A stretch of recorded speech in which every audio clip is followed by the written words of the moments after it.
Eamon Cregan, congratulations, well done. A good day for Limerick. A very good day for Limerick, actually. We were delighted that we got the second chance from Thurles, but we're very, very happy that we've reached the final.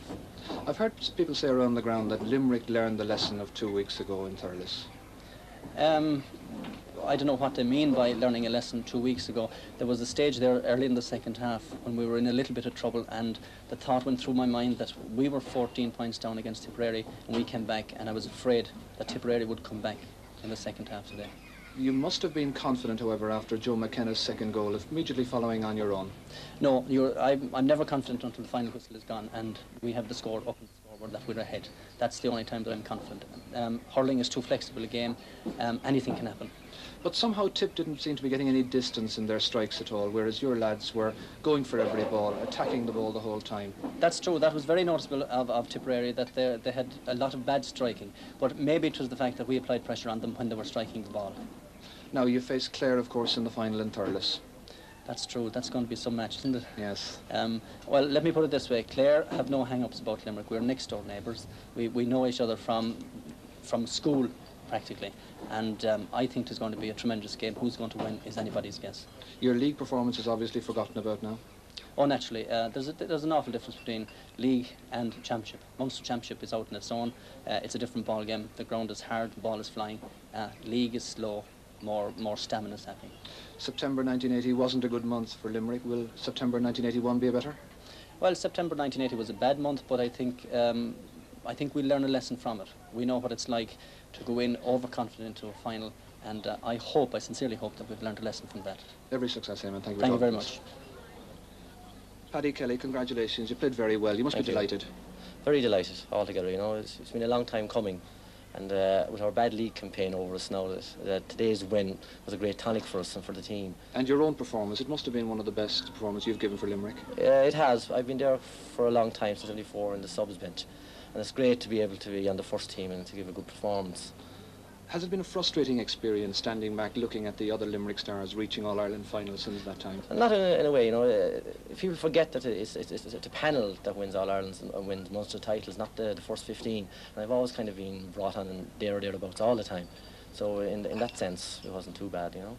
Now, you made a most miserable start in Thurles a fortnight back. Today, everything went right for you. What was the big difference? What was the deciding factor? I think psychologically, we had Tipperary beaten today. Coming away from the game the last day, everyone was saying we had won the game, Tipperary had lost, and that helped us in a big way. And we were determined today to build on what we had done in the second half in Thurles, and that's the way we started today and got all the breaks and built up the lead at half-time.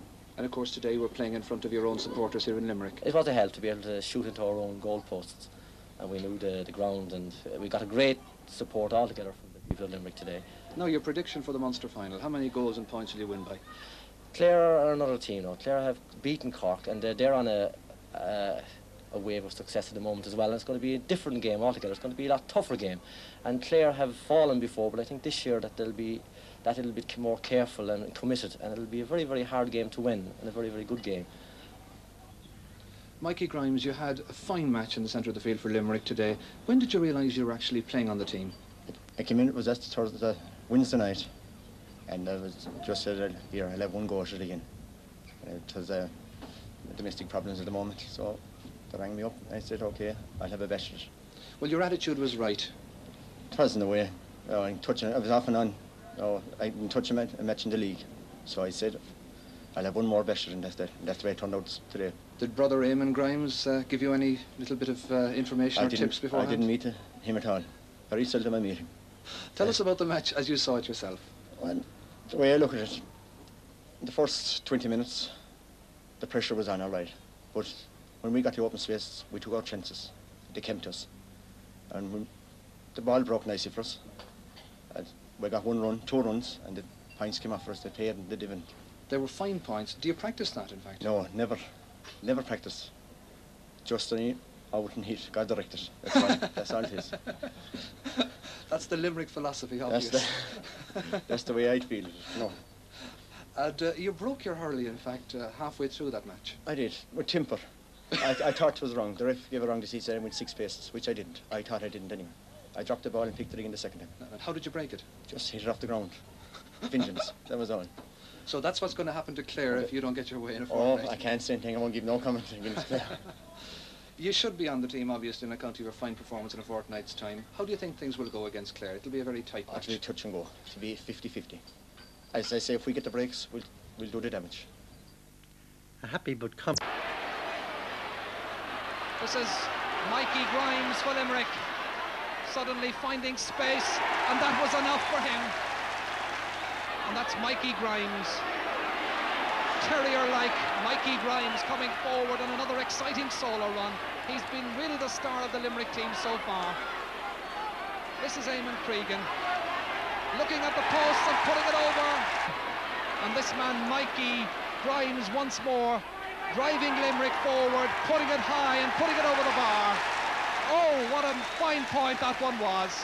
A feature of this game has been Mikey Grimes' fine form in midfield.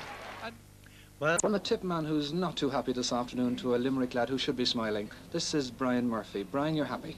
Yes, very happy. Well, I thought Limerick played very well, and I think that Mike Grimes and Paddy Kelly and Liam Dunn, who played the best for Limerick, and they dominated the second half. It was a fairly tough match, I thought, really. I mean, there was no quarter given or asked. Everybody did their best. Yes, it was a very exciting match, and the heat made it really more exciting. Well, now, of course, Brian, they have to play Clare in the final. How do you think they'll manage to play against Clare? They'll be playing in Thurles in a fortnight's time. Well, if they played like they did today, they should win that. But you know, Clare after beating Cork, you never know. so Keane Hurl grabs in the Premier Grade. Designed in the shape of the round tower in his native Cloyne, the trophy has a solid gold figure of Ring, who was an ardent supporter of the Féile idea, on its side, and is worth more than 5,000.